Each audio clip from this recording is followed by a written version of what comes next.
Okay, so we started the recording. Okay, Hiba, welcome. Great to connect with you again. She's just doing something in the background. Okay, excellent. So what we wanted to do is get into a discussion. Hiba, welcome. Okay, maybe she can't hear us. Okay, so before we do actually, I know that whenever you start the session with Rikin, I don't have the slides on me, but I know that there's a few key, let's say, positioning that we do in terms of how we're going to get the most from our session. I'm not sure if Rikin, if you're available just to share those key points, because I don't always remember them in terms of what we remember, what we forget, if you have time, if you're not busy. I just have to step out, but I'll share them a little bit later. Okay, no problem at all. I'll be right back. We'll continue without them, no problem.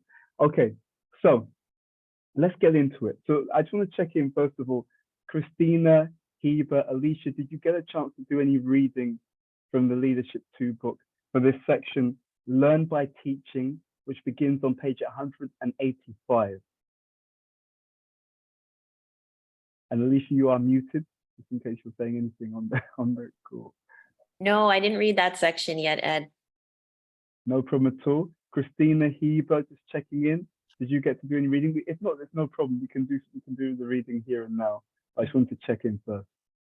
I was reading it at the beginning, but now, like as the next session didn't, I should need to remember as That's well. Fine. That's fine. That's fine. No problem at all. Hiba, is anything you want to share on this before we start? No, I didn't reach this stage, so I was just. I guess I'm behind for 4 other sessions before. Okay, no problem. What we'll do is we'll just read a little bit. We got page which page? It's page 185. 185. Wow, in the 185. So what we'll do is that's absolutely fine. We'll just read a little bit, and then we can discuss as we go along. So this section is called Learn by Teaching, and it's a very interesting section of the book, as they all are, to be honest with you. And it really discusses something that we'd like to really get into a bit, if we as time permits today. So I'll start with an overview of this. B.T. Swami is speaking about how we learn. And I think that's a very interesting topic, because how we learn is how we grow. How we grow is how we transform.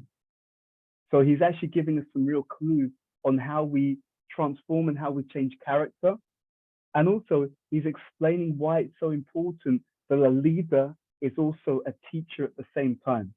You know, because as a teacher, the leader is also learning new things, which is helping him or her to become even more effective.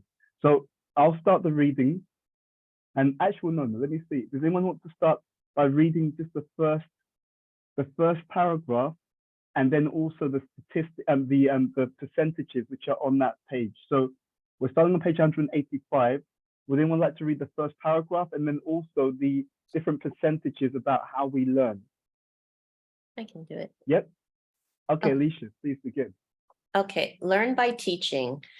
Training and teaching others is not only an essential part of divine monarchy and servant leadership, but is essential to any healthy leadership. Recent investigations have shown that the best way to learn something is to teach it. In his book, Teach What You Have Learned, William Glasner presents these fascinating statistics. We learn 10% of what we read. We learn 20% of what we hear. We learn 30% of what we see. We learn 50% of what we see and hear. We learn 70% of what we discuss. We learn 80% of what we experience. We learn 90% of what we teach. There should be a motto in all communities and institutions: teach what you have learned.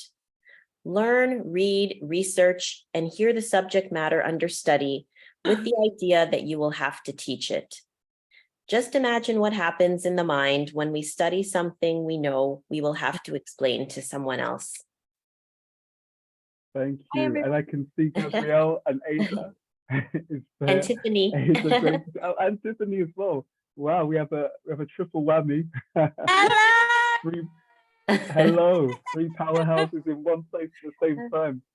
I'm surprised we can sustain that kind of energy. How are you guys doing? It's nice to see you, Oliver. It was Gabrielle's idea. She's like, oh, my intuition told me to check. So we're in a park.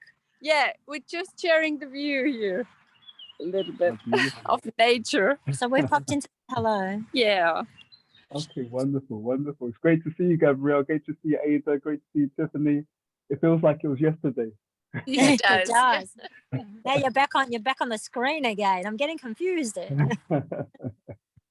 Wow, fantastic. Oh, and also, I just want let's just because Gabrielle and Cheeto, I don't think the two of you have met. Is that correct or not? No, I know Gabrielle. In fact, Gabrielle was the only person in this group that I actually did know before coming to the retreat.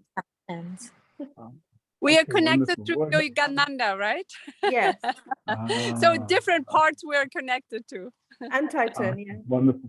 And Okay, then that's good. That means we're all aligned and all joined up already. So what we were doing is we were reading from page 185. It's a section entitled "Learn by Teaching," and You're so not saying- Alicia very No, we're not. kindly kicked us Yeah. off. Ed, Ed, we're not staying on the call. We're still tourists. Ah, yeah, we're just tourists Okay, today, no but we problem. had the feeling we want to say a little hello and want to See, say we're have a great tourists. session, and we just want to express to sending love. Wonderful to And see that, Oh, you. we are, wonderful. that we are with you we send in our love. our hearts. And we'll see you We'll next see you week. next Wonderful. week. for sure. We send our love Bye, to you. everyone. Take care. Bye. Have a wonderful time in the sun. Yeah. I'll see you when I get back to London, Ed. What? Please do. Looking forward I to will. it. I'll send you a text today. Please do. Okay. Bye. Take care. Bye. Goodbye. Bye. Bye, everyone. Bessie, bye. Bye. Goodbye. Bye. Yeah. Okay. It's great to see them again, actually. Okay, so we'll continue. So this is an interesting section, right? So it begins by giving us a deeper understanding about how we tend to learn. And I guess let me throw that out to you. What stands out to you guys from what we've just read? Is there anything that really draws your attention to Christina, Heba, Cheeto, Alicia, Marius, anyone? Is there anything that really draws your attention from this first section or any of the points? I think having it quantified in that way was yeah, real revelation. As much as 90%. Yeah, and that's really where this particular section is going. It's really making the point that actually, and I always think this, that the best teacher is also the best student, right? It's like the yin and the yang. They're two sides of the same coin. In order to be a powerful teacher, that same person has to always constantly put themselves in the position of a student. Because if I keep learning, if we keep growing and picking up new insights, it means that not only do we have knowledge, but we have the enthusiasm to share because we're excited about what we're learning. And I really believe that that's a metaphor for life. You always get this yin yang, two sides of the same coin, both polarities together, right? So what that means for us also is that to be a great leader, we'd also have to be a great follower in some sense. In the previous section, we were talking about how a leader needs guides. And I think that's very, very powerful because a leader is a guide for other people, but that means that he or she must also have people who are guiding them. So they're, receiving and sharing. Again, receiving and sharing. So it's a powerful pattern. Did anyone else have any thoughts on that section? Yeah, actually, just as all the time, just reminding on the things. Then I really like when you study something, we know we will have to explain to someone else. You take this knowledge totally different. Yeah. Christina, that's a great point. And that's actually one of the points that B.T. Swami makes in this section, and how it's a form of immersing ourselves into a particular subject, but in a way that we have to gain mastery. Because if I want to share something, I really have to be able to know it at a certain level of depth. because it's not just a question of sharing, it's a question of being able to communicate it clearly, answer questions about it, you know? So it's like seeing it from different angles to really, really know the topic really, really well. Marius, was there anything you were going to share? I saw you were unmuted. And Marius, we can't actually hear you. We still can't hear you. What about now? Now we can hear you, yes. Now I can't hear you. I wanted to share that somehow I knew these statistics about the learning when you see, when you hear, and I didn't took them serious. But now, as you reminded me, that 90% of the knowledge it stays after you teach it. It's so important that I share with my team what I already learned, because I feel that I can have in my office a full library and I lock it when I leave and I don't share it with my team. I learned so much about leadership, about management in last 10 years, and I didn't share it with my team. Yeah. And I feel that I should weekly have a half an hour, maybe consistently in one early morning, and who wants to join can join to share what I already learned. It's a miracle that I can do to them, and I feel that I hold the treasure and don't show it to them. I don't show it to them. Wow, thank you very much. And I love what you were sharing also, because again, you've drawn it from the principles all the way down to the application, you know, so from the principles to the practice, we could say, because oftentimes another way to really embed something is to build it into our schedule, right? So you're talking about having half an hour, you know, on a regular basis for your people, because it's great, because what I'm immediately taking from you is you're thinking, how do I create that space so that this happens again and again and again, consistently, not just a one-off and not just when I remember, but if it consistently happens, it consistently builds up. And just imagine what would happen if all leaders, all business leaders around the world were doing that. They were creating regular space in their schedule to share the gems and the learning with other members of the team. It's powerful. I was looking at statistics on this. There are literally billions of pounds and dollars lost every year when, for example, a leader gets sick. But because they haven't trained the rest of the team, when they get sick, there's certain things that just can't go on, because other members of the team don't necessarily know how to do some of the things the leader can do. But one way to get around that, one contingency, is a culture of continuous learning and development. So it's really powerful, and it's something that I think many leaders can think about. How do I create intentional spaces for learning? And it's not just learning for your team. You know, why not have intentional spaces where the team are also teaching us, where they're going away, coming back and saying, this week I want to share this, or this week I learned that. And just imagine how much excitement would be generated in the work environment if not only we were doing our job every day, but every day or every week, different members of the team had gone away, found out some information, something that they're excited about, something that they love to share, and then they come back into the business and they share that, even with a view to thinking how we can leverage that. Could you imagine, you know, how that would make the workplace even more dynamic? And I've researched on this, and we'll talk about it today. I've been looking at the workplace of the future and leadership capabilities of the future, you know, and this idea of, you know, a culture of continuous learning is key to that, because now things change so rapidly that if we're not continuously learning, we're falling behind, you know. So thank you, Marius. I thought that was a really powerful point that you were sharing. I really appreciate that. Would anyone else like to share anything, or if not, we can read on a little bit more? Yeah, okay. Why don't we do some more reading? Who would like to read the next section, taking off from where Alicia left? Would anyone like to read? Sahiba, Christina. I think Marius is driving, so it probably won't be safe for him to start reading while he's driving. But, and I know, Shipa, you haven't got the book at the moment. I That's can read absolutely this fine. one. Hiba, yes, please. In this age, our minds and intelligence are weak. Our memories are poor. We tend to quickly lose information we learned only moments earlier. In ancient times, hearing was one of the most important ways to learn. People's memories were sharp, especially people who practiced celibacy. Such students have tremendous mental and intellectual power. Even by hearing something only once, they would commit it to memory for life. There are still some spiritual groups who rely foremost on hearing as the best way to learn. You want me to continue? You could do one more paragraph, and then let's see. You can read the paragraph. Sorry, can you repeat? I didn't hear what you said. You read the next paragraph. Yes. Although the ear is one of the most powerful senses, hearing no longer seems the most effective way to take in and retain information.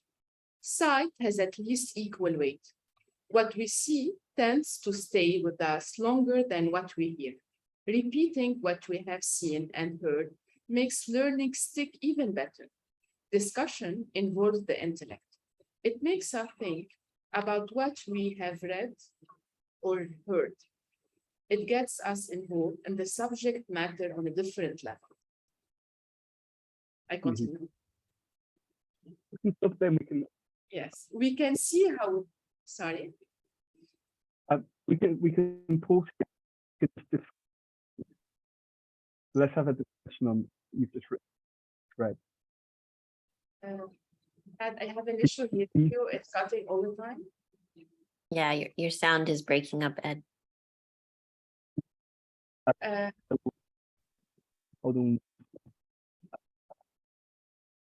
Can you hear me better now? Yeah.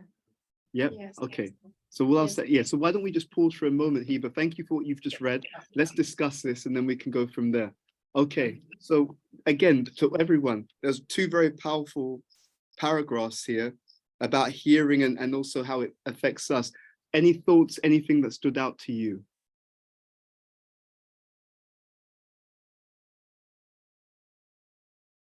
Okay, maybe I'll start by sharing. I really like this point about getting involved in the subject matter. That line really stood out to me that, you know, there's so many courses and workshops and seminars and different things. I'm constantly looking at how do we not only retain the information, that's definitely one key element, but I'm constantly looking at how do we imbibe it so it becomes we become one with the information. We make it part of our character. And I see this whole section as giving us some clues about that, you know, and how, you know, hearing is definitely there, but then seeing, and then what B.T. Swami is talking about here is that discussion involves the intellect. And that's very interesting because, you know, it's said that the intelligence and the words are connected. Hey, Ricken, I can see Ricken's able to join us. Yeah. Yeah. So, you know, I'm not sure if you heard the last two paragraphs that Hiba was kindly reading from the book. Okay. No, I missed the reading. I just I got called for a delivery, so I had to go help out. Okay, no problem. I'll just share some of the key things, and then Ricken, feel free to jump in at any point. The last two paragraphs that we were reading was talking about how when we engage, it was talking about how traditionally people would learn a lot by hearing, and they'd be able to retain that information. But right now, that hearing sense is not as strong as it used to be. And the point that B.T. Swami is making is that also now what we see has at least equal weight to what we hear. So he's making the point that when we combine hearing and also seeing, for example, what we're doing here, right? We can hear each other, we're also seeing each other. He said when you combine those, it becomes even more powerful. And then he's also saying that when we discuss something, it involves the intellect, which is very interesting because in Sanskrit, they make a connection between the words and the intelligence. In fact, there's a saying that you can tell something about a person's intelligence by when they speak. You know, there's a saying that one teacher has, which was, "A fool remains hidden until they speak." It's a very interesting saying, but it's very powerful because actually in Eastern psychology, the speech and the intelligence are connected.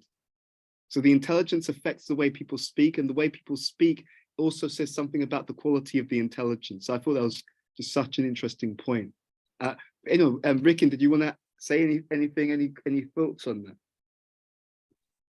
Yeah, I think that today in society, we're I call it always like a see it to believe it culture, and the Eastern tradition is very much putting more emphasis on hearing, over seeing. And I gave that when we're at the retreat, I gave that example that one of the reasons why hearing is very powerful is if we're, a simple example is if we're in a room and we can't see another person, but we'll hear them first. Let's say someone's coming into the house or whatever it might be, but that hearing actually gives us the first information before our eyes. Yeah, it's very powerful. It's also said in ancient Eastern culture that actually the hearing is the last sense that goes. So even at the time of death, it's often the tradition, especially in Bhakti Yoga, for example, that people will be reciting like sacred sound, like we saw Sanjay do at the retreat. And it's said that can actually, even if the body isn't in the state where it can communicate, the sound, the sense of hearing can still pick up that vibration. And in that way, it can still elevate the consciousness and prepare itself for, the next stage of existence, which I thought was very, very interesting. Very interesting. Would anyone like to read the next section? So just so you know where we are, Rick, we're on page 187. We finished paragraph 1 on that page. We're about to reach paragraph 2 on page 187. Anyone would like to share anything or read, or I can read? Oh, Christina? I can do. Yes. Okay, Christina. Okay. I add something before just we jump, but just the repetition that he was mentioning regarding what we hear and what we see is really very powerful, because it will stay at the level of the neurons. It will be really, this network will be stronger and we will keep on remembering it. So it's a kind of practicing, and this repetition is interesting that he added it on the way of understanding and memorizing this stuff. So just thank you. Thank you. That's really powerful. But yeah, this idea of repeating, it's not just once. And this is interesting. We talked about this at the retreat. One of the things we mentioned is how desire comes from consistently thinking and reflecting on a subject. And we quoted that verse from the Bhagavad Gita: contemplations of a particular subject or object, it leads to attachment. And so it's interesting because what you said, it actually mirrors what we're learning in neuroscience. But in neuroscience, that is the constant repetition that reinforces the neural pathways in the brain and creates those new connections and those new streams of thought, which actually help us to lead in a different direction. It's very, very powerful. I was listening to something on this recently. It said that the more you continually think about and reflect on a particular subject, the more your desire becomes fixed in that particular way. So I love what you said about repetition, because again, for me, this whole section is not just about learning by teaching. It's about how we transform by teaching, how we use teaching as a means of personal growth and personal development as well. Very, very powerful. And I often think, what would happen in businesses and companies if people were hired with the understanding that it's part of your job role to continually learn new things and continually pass on your skills to other people? I mean, could you imagine if a company has a real culture like that, how skilled everyone would be? It would be incredible, incredible. Yeah. So Christina, please, when you're ready, if you'd like to read on. Yes, so we can see how experiencing a given subject matter is most important, even more than teaching it, because while experiencing the knowledge, all 5 senses are involved, and therefore stronger impressions are left in the consciousness. This is why so much knowledge is how it's now transmitted through seminars and workshops. Workshops generally give people a chance not only to discuss what they are learning, but also to experience it in certain ways. This kind of learning stays with the participant longer. An example of experience-based learning is role-playing. Role-playing gives a person a chance to assimilate various types of environments along with various challenges. So what alternatives can be explored and responses made productive? Role-playing workshops give people a chance to develop insights from having verbal exchanges with others. When we teach what we've learned, it also reveals to us how much we have actually understood of a subject matter. As we educate others on the material, it has an interesting way of impressing itself on our consciousness.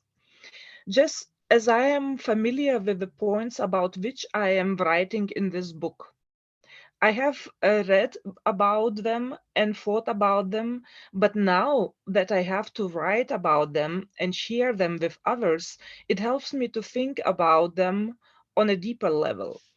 From time to time, when I hold workshops or seminars on this knowledge in different parts of the world, I feel myself gaining greater insight into what I am teaching. Wow. Thank you very much for sharing that, Christina. Again, I remember Rikin said this before. There's so much in these paragraphs. You know, you could just take even a few sentences and just kind of like milk it. There's so much there. So again, any thoughts, any reflections on what Christina just shared with us? These Yes, I can probably. It just I don't know. We probably that's a difference. We just had that sharing like and also involvement in all the discussions in our retreat, and that's why it makes so much sense as only reading. You know, it's just like for me it's a simple even to understand yourself better when you are trying to explain like to another person what it is about, what's like in our reflections or in some topics we were discussing. It just makes such a different point of understanding actually what is inside you and also passing that. It's more even just like a realization with yourself as like in totally different level. Absolutely, Kristen. That's a really thank you. That's a really powerful point. For me, when I hear about that, I also this point sticks in my mind that it helps us to understand how much we've understood the subject. Because if I just read it myself and keep it to myself, I may think, yeah, I've got it. But then when I have to explain it, then people say, well, but that doesn't seem to make sense because of this. And it's like, oh, and now it's like, oh, I didn't think about that. So I think that's a really powerful way, because when we speak, someone may look at it from a different angle. They may have a certain doubt, which we should be open to. They may be able to say, you know what, like, but if that's true, then why does this happen? And if we've thought about it, then we can actually reconcile these different points. But if we haven't, then then it helps us to understand, oh right, I've only looked at it from one perspective. I've not considered it very deeply. And yeah, I've seen in my own life that to the extent that I can really understand certain things that I'm reading and hearing, to that extent, I don't have to learn through the school of hard knocks. I'm not sure if everyone knows what I mean by that. You know, the school of hard knocks means that if I can capture wisdom just by picking it up through hearing, I don't necessarily have to make the same mistake in my own life to come to the same understanding, you know? So when I think especially about wisdom traditions and you know, deep wisdom in terms of knowledge, I often think of it in terms of accelerated learning. It can literally allow me to move forward through many different areas rather than having to learn everything by trial and error, which, I mean, there's literally trillions of experiences you can have as a human on this planet right now. If we had to learn everything from trial and error, I mean, it's going to take forever, you know? So I always like these because I think it's like a powerful shortcut, especially when it's coming from sources where the writers and the tradition is very perceptive. So that's what stood out to me. Any other thoughts? Anyone else wanted to share anything on what was, yes, Hiba? Just what is interesting that we're applying this in a different way because we're using all the same way by hearing, by seeing, by discussing. But what is most important, I didn't thought of it, is by experiencing it. Yeah. What we're doing now, it's an experience. For that reason, there is a lot of things that we learned in the previous book or even in this one, it stay in our mind in a stronger way because we experience it in some way additionally to all the other factors or we spoke about. So it was interesting to be highlighted here. Absolutely, absolutely. Yeah, please, Sheetal, would you like to go next? Yeah, just reflect on a couple of points. First of all, what you just, the last point you just made really, really strongly resonates with me because very early in life, I was very aware that people around me in the world generally, that people only really turned to these kind of deep questions and life questions or turning to the divine when something went wrong. So I remember a very sort of key moment when I put it out there to say, look, I'm here, ready and waiting. I want to learn everything. I don't need to learn it firsthand. So, you know, I'm all ears for whatever there is around. So I really resonate with that. But just earlier we were talking about how, you know, during the discussion element, you know, so from the workshops that we had and the things that you shared with us, I don't know about everybody else, but I felt like a real sort of floodgate opening on leaving, where it's kind of been a compounding effect where every interaction I'm having, something takes me back to something that you might have said. A couple of things that have come back to me were, how do you know you've forgiven someone when you can feel happy for them? And the other one was, what would you do if you had, I think it was in relation to willpower, that if you had, you know, if you could do anything, what is it? So it's so wonderful to have this sense of continued and compounded learning from that sort of workshop type experience, where in that moment in time, you can see and recognize that there's something important being said here of value, but it doesn't necessarily at that point, it you know, you don't see the full value of it in that moment, and to see it afterwards is even more special, really. So I just wanted to share that. Thank you very much, Sheetal. Thank you. Does anyone else want to say anything? Alicia, please, yeah. Feel free to unmute. Yes, just continuing with what Sheetal and Christina are saying, like the experience, and Hiba as well, the experience of the retreat, like that, like the connection, it's so great that we're having this section right after coming off of that, because I feel I knew many of the concepts, the principles, like I'd read a lot about it before, but actually experiencing it, like, you know, daily waking up early, doing the meditations, doing the movement, like experiencing it and seeing the benefit that it gave me has really, you know, given me the buy-in. That's what I was going to say, given me the buy-in to be like, oh, okay, now I see why these things are so important. Like I actually feel really good, you know? So, I mean, these are things I've known for a long time, but just doing them for 3-4 days in a row has really, like, all the little pieces click together. So I can see why BT Swami is saying the power of experience is so huge. So I just wanted to add that. Thank you so much for adding that, Alicia. I'll just add another component. I think it's also who you experience it with. I think there's something very special about the group. I was telling Rikin that, you know, I think, you know, there's a Sanskrit word. Sanskrit's like this ancient Indian language, and it's Swajati. You know, Swajati means like-minded. When you're around people of a certain caliber, character, you know, intellectual curiosity, I think it adds something to how we learn, with how we process information. Because again, like we discussed on the retreat, and the research is very strong on this, to learn, we need a space of psychological safety. If we feel we're around people who we can be vulnerable with, then we can open our hearts. And therefore, this kind of knowledge can go deep inside us.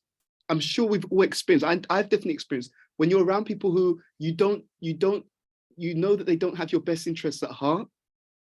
Therefore, you're kind of forced to be a bit defensive or a bit guarded.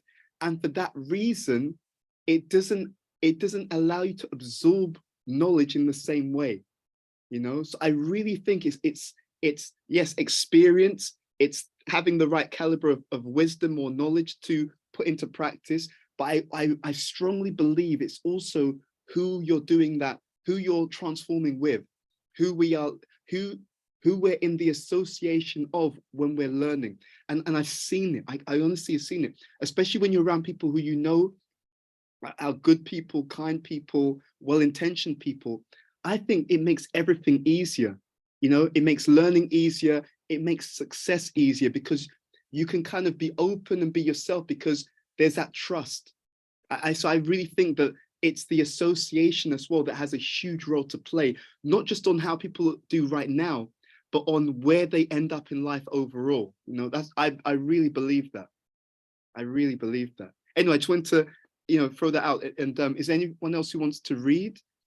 Just maybe we'll just finish this section because there's only about 2 paragraphs left, 2.5, well, 2-3 paragraphs. So I can read, happy to do that. Okay, so maybe I'll do that. I'll just read from the last sections. Okay, it is most unfortunate that there are teachers who simply repeat the same lessons again and again without enthusiasm and without learning anything themselves. Not only does the student become bored, but the teacher does as well. The more the teacher is a servant leader, the more he tries to both teach and learn at the same time, and thus serve both his own purposes and the purposes of those who have approached him for training. Once again, this previous mentioned Chinese proverb is important. You tell me, I will forget. You show me, I will remember. You involve me, I will understand. As servant leaders, we should provide the best training possible for those who wish to study under us. As students, we should find the best teachers under which to study if we wish to become experts in our field.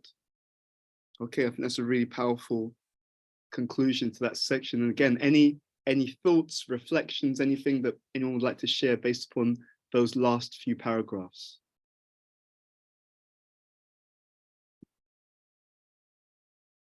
I think this speaks to the idea of having multiple guides, you know, because people are expert in different areas.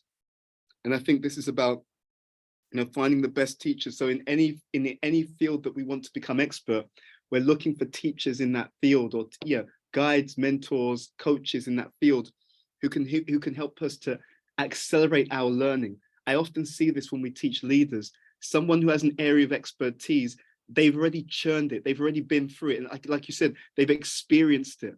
You know, they do it on a day-to-day basis. They thought about it, they meditated on it. So when they start speaking, they can almost give you shortcuts, actually, because they can distill all their years of experience, reading, learning, observing, and just say, look, this is how you do it, you know? And that's an exercise we want to do if we have some time on this call. But I'll just stop there. Did anyone else have any thoughts on what we've read? Any thoughts or comments? Sorry, I missed most of the reading because my internet connection was, Oh, okay. No worries. I just wanted to add that this point of having multiple mentors, it's really nice to be able to go to different people in different parts of your, for different areas of your life. And I think what that also does is that it gives you multiple connections, because sometimes it can be a little bit, what I'd say, short-sighted to depend on one mentor for all aspects of your life. And I've definitely seen that in my own, where having multiple people to speak with who are particularly interested or have a particular expertise in an area can really, one, it can accelerate your learning, and two, you get a diversity of perspectives. But then the other aspect is that in terms of just expectations, it's a way to keep oneself safe and protected in their mindset, because I think one of the things that erodes a relationship between a mentor and a mentee is that when there's expectations that are not met. And so I think having those, I mean, one, having those upfront is really important, but two, sharing our expectations with like what we always call our board of directors for different aspects of life is really powerful. Yeah, absolutely. Absolutely. It's a great point. Thank you. Just want to say hello, Palak. Can I just ask one question to Ricken? You highlight just that you can reformulate it. It is specifically so you are like start. You are saying your expectation to the person you're and somehow in a specific way to the person you're asking him or you're discussing with him before to meet the expectation at the end. So you're highlighting what you're searching for or what you're looking for as an information. Yeah, I think usually most people, at least with most people who are in a mentorship role, sometimes it's informal, but many times for people who, I mean, with realities of, time being a limitation, I think it's usually natural for a conversation to come up where they would ask maybe what you're looking for and what they're able to, offer and their capacity. So I think, and if that hasn't come up, I think it's always good for even the someone seeking mentorship to bring up as well, because then you're putting, some people may not want, it sometimes can be a difficult conversation, but I think it's great to have, upfront. And I think sometimes you may not know fully like what you may, your full set of expectations, because sometimes you actually have to get to know somebody to more deeply understand how they're able to help you. But I think it's great. Like, for example, I'll give you an example, like, with Ed, we talk about various aspects of life, but let's say something, for example, like a very practical one is like finances. There'll be other people that I go more in detail with, like just my financial, considerations and decisions. But if it's like just a bird's eye view, I may just, it might be something that just runs by, but I usually won't get into details, when Ed and I speak. That's just one example of having, someone else who is in a better position to help me out, and having that diversity. Yeah, definitely. So yeah, it's also incumbent on the mentor to know where they're strong, what they can give and what they can't. I think that's really important. And actually, for a mentor, a good mentor, there should be also some objectivity. It really makes a big difference.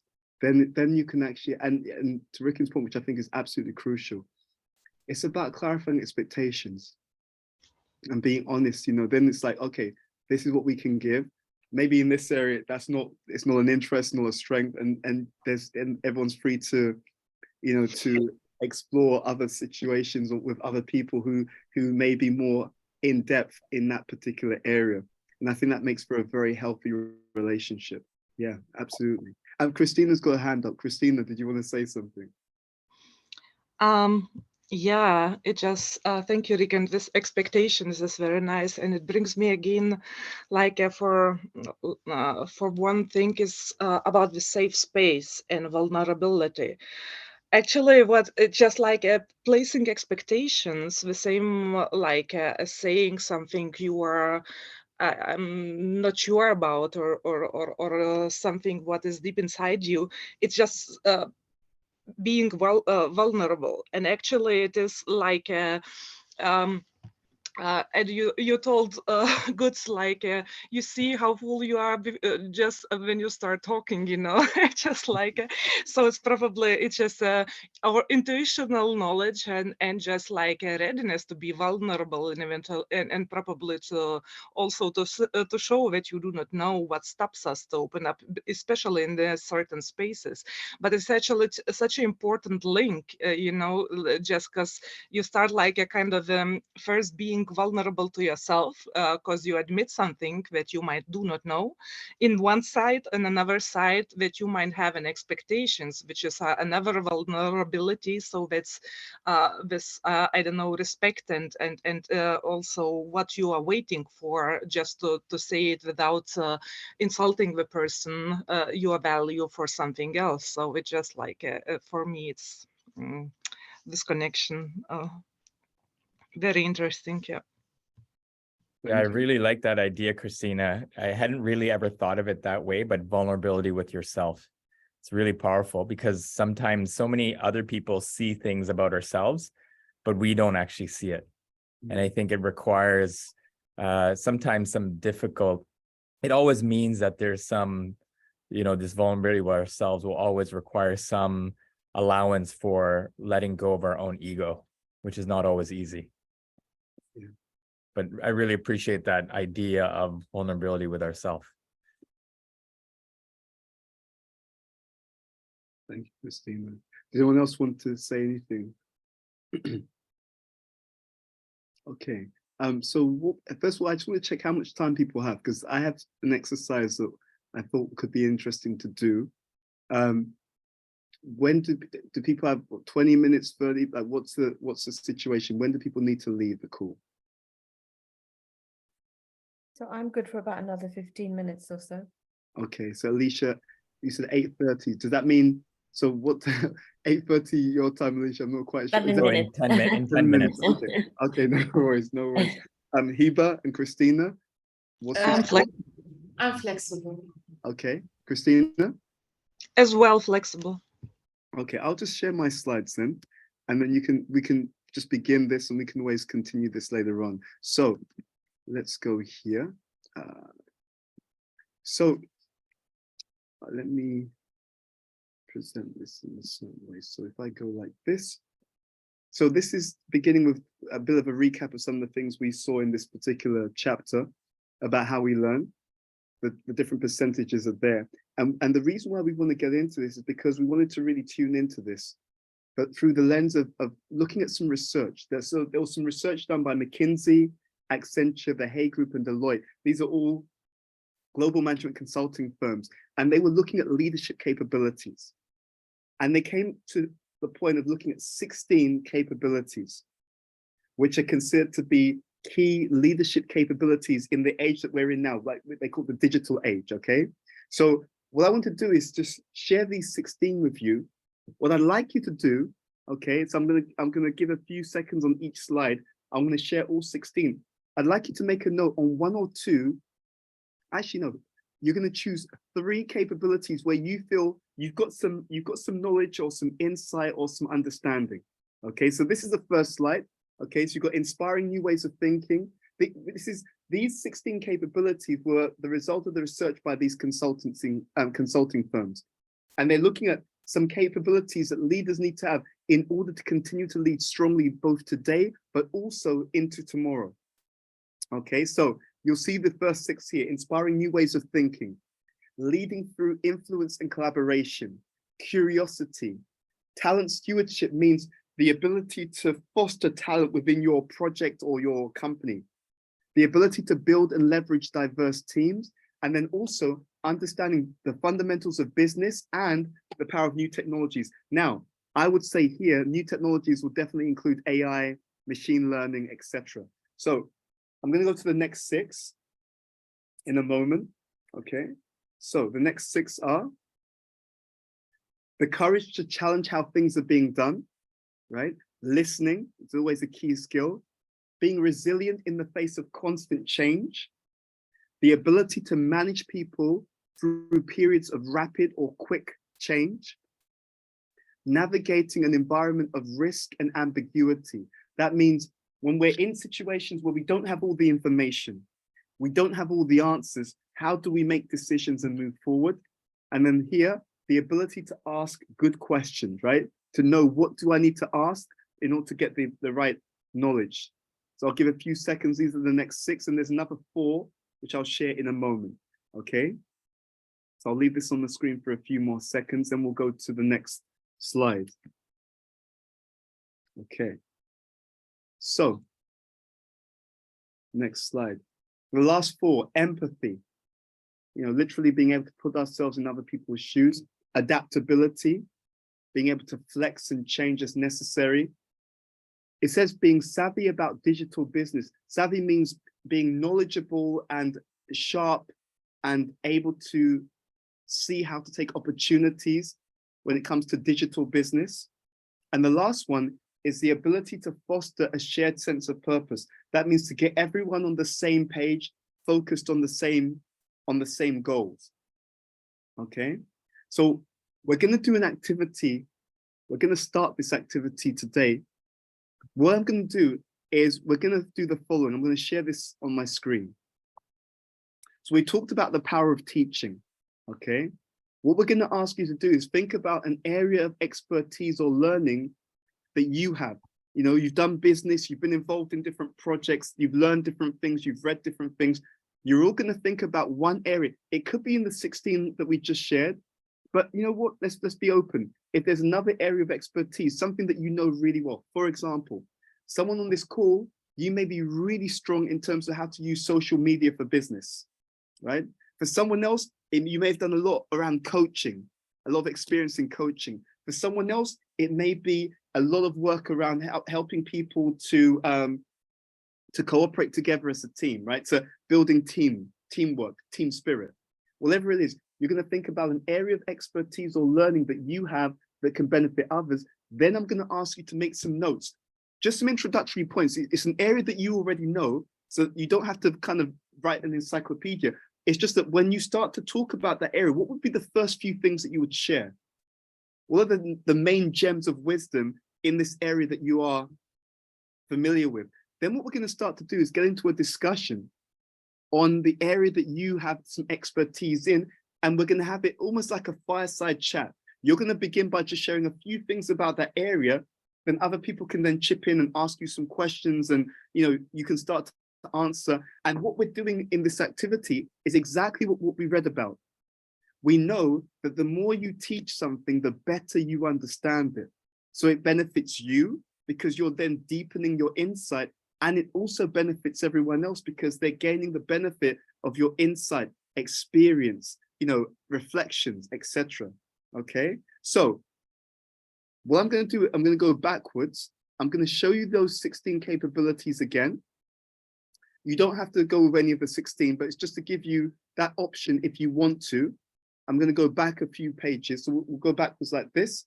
So we had these 4. Okay, just in case anyone didn't get to write them down. So I'll go through all 16 again, just to leave them on the screen. You can choose one of the 16, or if there's another area of expertise that you think, you know what, I'd like to share, you know, on this particular topic is something I know really well. So you're looking for a topic that you have some expertise in that also will benefit everyone else who would like to know more about that. And we're going to get into that sharing. So the first 4, then the next 6. Okay, I'll leave them on the screen again. And again, these are 16 which have been put together through research done by 4 of the world's leading consulting firms, right? Hay Group, actually Hay Group were now bought by the Korn Ferry Institute. Then you've got Accenture, Global Management Consulting. I used to work at Accenture, 500,000 employees in many, many countries around the world. You've got Deloitte and McKinsey, right? So they've put together through their studies these 16 leadership capabilities which help managers to lead in the digital age. I'll go back to the last 6.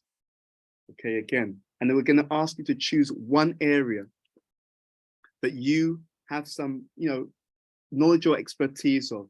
Now, I'm going to pause here. There's 2 ways. Actually, I've got a suggestion about how we're going to do this. We've shared the 16. What I want you to do is go away from this session, and your chosen area of expertise, you can put together anything that you want. Yeah, it can be a few slides, it can be, you know, whatever it is. But what we're going to do when we come back next week, and we're going to start this as a series over the next few sessions, because we want to draw upon the power of learning and teaching, right? And we know that everyone on the group, you will have literally decades of experience, right? Not just as a leader, but you've learned from different people, you've been coached by different people, you've been mentored by different people. what we're going to do over the next few sessions is you're going to really cascade that, share that, you know? So we're going to have, over the next few sessions, we'll take it in turns, and maybe we'll have more than one person per session, because you may do like a 20-minute and then someone else does 20 minutes. But over the next few sessions, we're going to come in and one or two of us are going to share, okay, I've got a lot of experience around leveraging diverse teams. And then you'll talk a bit about it. Then we'll ask you questions, right? How do you do it in this area? Or, you know, what kind of challenges do you face when you try to bring together people who are from diverse backgrounds? And what's been your greatest learning? We're going to speak to you and dig into your subject matter expertise so that we can all benefit from that. Does that make sense, first of all, as the activity we're going to get into? Excellent. So what I'm going to do, because I know some people have to leave, and I know someone just dropped off because they had to go. What we're going to do is we're going to ask you all which area you're going to take away, right? And I'm doing that purposely so that we don't have too much overlap, although we can have more than one person sharing at the same time if you're enthusiastic on the same topic. And then next week when we come into the call, we'll just choose one or two of you and we'll say, okay, let rip, you know, you have this expertise. So I know, Alicia, you have to go, but do you want to tell us your subject before you go very quickly? Sure, I will choose empathy. Excellent. Alicia is going to do empathy. Thank you very much, Alicia. We'll see you next week. Okay, See you, bye-bye. Alicia. Okay, who'd like to go next? What are you going to choose? Bye. Bye, Alicia. So who would like to go next and just tell us what's your area that you're going to focus on? I will choose the ability to ask you good questions. Okay. Thank you very much, Heba. Excellent. Who would like to go next? What's your area of focus going to be?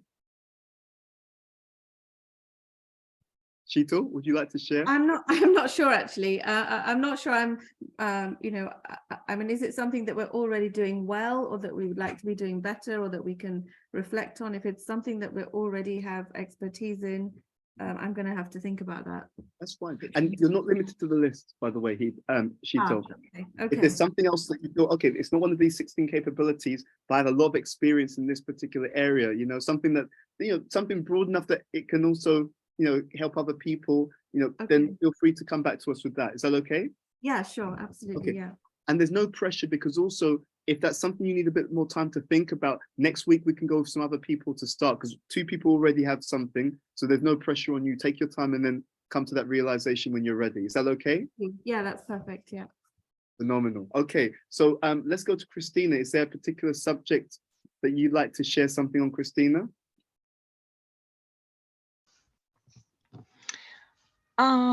I think, yeah, I could take over ability to build and leverage diverse teams.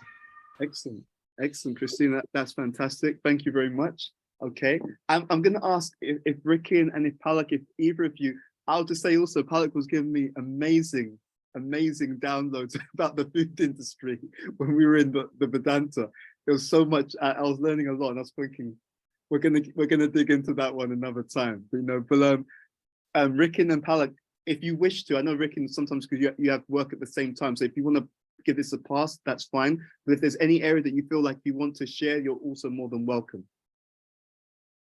I don't know. Sometimes I look at this list and I think, well, I know something about a lot of these. I don't know if I know any of these really well. Oh, that's what we all feel. Yeah. Yeah, but you'd be surprised sometimes even if you have some experience, it could be often more than many others. And so if there's something that's particularly speaking to you that you would like to at least begin a conversation on and just share what you know, and that can stimulate further exploration, that's also fine.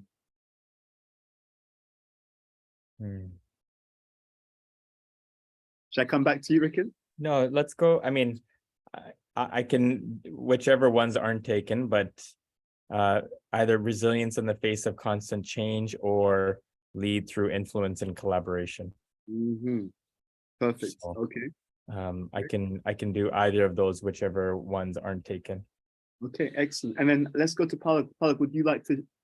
I think I'm gonna have to have a look at the list again after this call. I'm gonna have to have a look at the list again and maybe have a think about it. Absolutely, no problem at all. Okay, so in that case, what I'm going to do then I'm going to suggest that we end here for today. So we have our assignments and we have something to think about. Okay, when we come back next week, we're going to start to go into that, and we'll start to have some, let's say we call them round tables, where different people will just talk about, just share, and it could be high level. You can share a few experiences, open up the questions, we can explore it together. But I do want to take advantage of that point that BT Swami was saying, that dynamic of how we learn, and how by teaching what we've learned, even if we've got some understanding, it helps to deepen it and to expand on it as well. Okay, so that's what we're going to be doing over the next few weeks. Okay, you'll be joining in 2 weeks' time, Sheetal. Thank you for letting us know. Okay, Yeah, take care. Thanks, Mom. Okay. Thank bye-bye. you. Bye-bye. Okay, bye-bye. Okay, so on that point, I think we are going to close today's session. Everyone has something to think about. And look, feel free if you want to just go and find out more about your chosen subject. If not, that's also okay. What we're really looking for is just that sharing, what you know, what you've been through, what you've seen, observed, learned, maybe what you've seen done wrong, because also we want to know what to avoid. That's all good. It's all good. Yeah. So when we come back next week, we're going to start to dig into these subjects, because then we can learn from each other and really dig into the variety of experiences that we all have on the call. Yeah. I think it'll be really good. Yeah, It'll be it'll be phenomenal. It'll be phenomenal. And again, just how much we'll grow just by sharing what we've actually experienced and learned ourselves as well. Yeah. Are there any questions or any comments before we end the call today? I'll make a point of adding it to the wider group who didn't get to see it. Okay, I took some screenshots. I'll put it in our chat group and then explain. excellent. Thank you very much. Okay. Did you So get a now- sense? Did you get a sense of who's doing what? So I could also just, I guess, I've can you written it send down. that to me? I'll send that to you. No problem at Perfect. all. Okay. So I think we'll end here, and then we will